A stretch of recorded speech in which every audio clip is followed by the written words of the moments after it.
ദൈവത്തിന്റെ പരിശുദ്ധമായ നാമം വാഴ്ത്തപ്പെടുമാറാകട്ടെ. ഇന്ന് പകൽക്കാലത്തെ ധ്യാനത്തിനായിട്ട് അപ്പോസ്തലനായ വിശുദ്ധ പൗലോസ് തെസ്സലോനിയർക്ക് എഴുതിയ 2-ാം ലേഖനം 2-ാം അധ്യായം അതിന്റെ 15-ാമത്തെ വാക്യം. ആകയാൽ സഹോദരന്മാരെ, നിങ്ങൾ ഉറച്ചു നിന്ന് ഞങ്ങൾ വാക്കിനാലോ ലേഖനത്താലോ ഉപദേശിച്ചു തന്ന പ്രമാണങ്ങളെ മുറുകെ പിടിച്ച് കൊള്ളുവിൻ. പൗലോസ് അപ്പോസ്തലൻ തെസ്സലോനിക്ക വിശ്വാസികൾക്ക് ലേഖനം എഴുതുമ്പോൾ ആ വിശ്വാസികളോട് ഓർപ്പിച്ച ഒരു വചനമാണ് ഇവിടെ വായിച്ചത്. 3 കാര്യങ്ങളാണ് ഈ വാക്യത്തിൽ നിന്ന് പറയുന്നത്. 1, ആകയാൽ സഹോദരന്മാരെ നിങ്ങൾ ഉറച്ചു നിൽക്കുക. ഒരു ദൈവപൈതലിനെ സംബന്ധിച്ച് ഉറപ്പ് ആവശ്യമാണ്. വഴിവഴിപ്പിന്റെ അനുഭവമല്ല. നമുക്കറിയാം, വിശുദ്ധ വേദപുസ്തകത്തിൽ 2 പേര് വീട് പണിതിനെ കുറിച്ച് പറയുന്നു. ഒരുവൻ പാറമേൽ വീട് പണിതു, മറ്റൊരുവൻ മണ്ണിന്മേൽ വീട് പണിതു.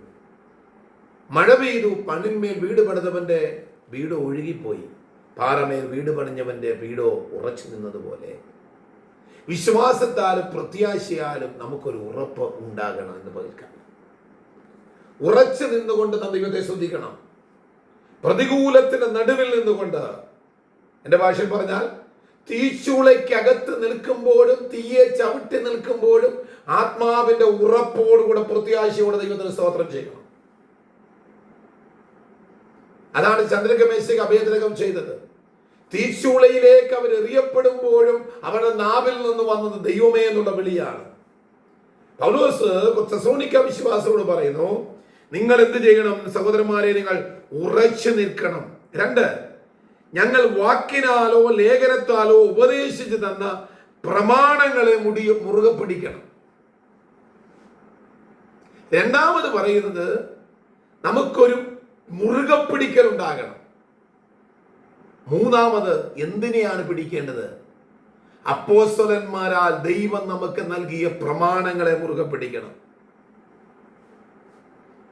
നമ്മുടെ വിശ്വാസ ജീവിതത്തിന്റെ ഉറപ്പ് എന്ന് പറയുന്നത് വചനത്തിലുള്ള ആ വചനപ്രകാരമുള്ള ഒരു ഉറപ്പാണ്. യേശു പറഞ്ഞു, ഞാൻ നിങ്ങളെ ഒരാള് കൈവിടുകയില്ല. അതൊരു പ്രമാണമാണ്, അതൊരു ഉറപ്പാണ്. ഈ ഉറപ്പ് പറയാൻ ലോകത്തിലുള്ള ആർക്കും കഴിയത്തില്ല. പൗലോസ് പറയുക, ഞങ്ങൾ നിങ്ങളോട് അറിയിച്ചതായ ഈ പ്രമാണങ്ങളെ നിങ്ങൾ എന്ത് ചെയ്യണം? അതിനകത്ത് ഉറച്ചു നിൽക്കണം, മുറുകെ പിടിച്ചോണം. ഇന്ന് പകൽക്കാലം ദൈവവചനത്താൽ നമുക്ക് കേൾക്കുന്ന ആലോചനകളെ മുറുകെ പിടിക്കണം. ദൈവം ചില വാഗ്ദത്തങ്ങൾ നമ്മളോട് സംസാരിക്കുമ്പോൾ ആ വാഗ്ദത്തങ്ങളെ മുറുകെ പിടിച്ച് സ്തോത്രം ചെയ്ത് പ്രാർത്ഥിക്കണം. ചിലർക്കൊക്കെ വാഗ്ദത്തങ്ങൾ കേൾക്കാൻ ഭയങ്കര സന്തോഷമാണ്. പക്ഷെ ആ വാഗ്ദത്തങ്ങൾ കേട്ട് കഴിഞ്ഞാൽ നമ്മൾ എന്ത് ചെയ്യാറുണ്ട്? വാഗ്ദത്തങ്ങൾ കേട്ട് വാഗ്ദത്തങ്ങളിൽ വിശ്വസ്തനും വാക്കുമാറാത്തവരാണ് നമ്മുടെ ദൈവം. നമ്മളോടുള്ള ദൈവത്തിന്റെ വാഗ്ദത്തം അവൻ തന്റെ ഭക്തന്മാരിൽ കൂടെ, തന്റെ ദാസന്മാരിൽ കൂടെ ദൈവം നമ്മോട് അരുളി ചെയ്യും. അത് സത്യം തന്നെയാണ്. പക്ഷേ ആ വാഗ്ദത്തങ്ങൾ നമ്മുടെ ജീവിതത്തിൽ നിറവേറണമെങ്കിൽ നാം കേട്ട വാഗ്ദത്തത്തെ മുറുകെ പിടിച്ച് വിശ്വാസത്താൽ വിശുദ്ധിയിലും വേർപാടിലും ആ വാഗ്ദത്ത നിവർത്തി നമ്മളിൽ ഉണ്ടാകാൻ ദൈവത്തോട് പ്രാർത്ഥിച്ചുകൊണ്ട് ജീവിതം കഴിച്ചു പോകണം. അതാ പൗലോസ് പറയും, നിങ്ങൾ കേട്ട പ്രമാണങ്ങളിൽ നിങ്ങൾ മുറുകെ പിടിച്ച് ഉറച്ചു നിൽക്കണം. ഇന്ന് പൽക്കാലം ഒരു ഉറപ്പ് നമുക്കുണ്ടാകട്ടെ. എന്തിനേയും അതിജീവിപ്പാനുള്ള ഒരു ധൈര്യം നമുക്കുണ്ടാകട്ടെ. നമ്മുടെ കർത്താവ് നമ്മുടെ കൂടെയുണ്ട്. മുൻപിൽ ചെങ്കടൽ കാണും, മുൻപിൽ തീച്ചുളയാകാം, മുൻപിൽ സിംഹമായിരിക്കാം, മുൻപിൽ പ്രതികൂലമായിരിക്കാം, മുൻപിൽ വലിയ സൈന്യമായിരിക്കാം, ആരുമായിക്കോട്ടെ.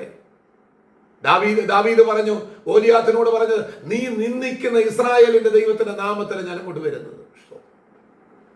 നമ്മുടെ മുൻപിലുള്ള പ്രതികൂലങ്ങളെ കണ്ട് നമ്മൾ പിറകോട്ട് പോകുകയല്ല, അതിന്റെ മുൻപിൽ ഉറച്ചു നിന്നുകൊണ്ട് വിശ്വാസത്തോടെ നാവെടുത്തൊരു വാക്കെങ്കിലും അതേ ഒരു സ്തോത്രം പറയുവാൻ കഴിഞ്ഞാൽ ഇന്ന് പകൽക്കാലം വലിയ അത്ഭുതം നിങ്ങളുടെ ജീവിതത്തിൽ നടക്കും.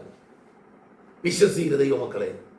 ഇവിടെ പൗലോസ് പറഞ്ഞു, ഞങ്ങൾ നിങ്ങളോട് അരുളി ചെയ്ത വചനങ്ങളെ, പ്രമാണങ്ങളെ നിങ്ങൾ ഉറച്ച് കേട്ട് നിങ്ങൾ അതിൽ മുറുകെ പിടിച്ചുകൊള്ളണം. വിശ്വാസത്തെ മുറുകെ പിടിച്ചുകൊണ്ട് ആത്മധൈര്യത്തോടും പ്രത്യാശയോടും ധൈര്യത്തോടും മുൻപോട്ട് പോകാം. ഇന്ന് പകൽക്കാലം ദൈവം അത്ഭുതം പ്രവർത്തിക്കും. വിശ്വസിച്ചു കൊടുക്കാം. ഈ വചനങ്ങളാൽ ദൈവം നിങ്ങളെ ഓരോരുത്തരെയും അനുഗ്രഹിക്കുമാറാകട്ടെ.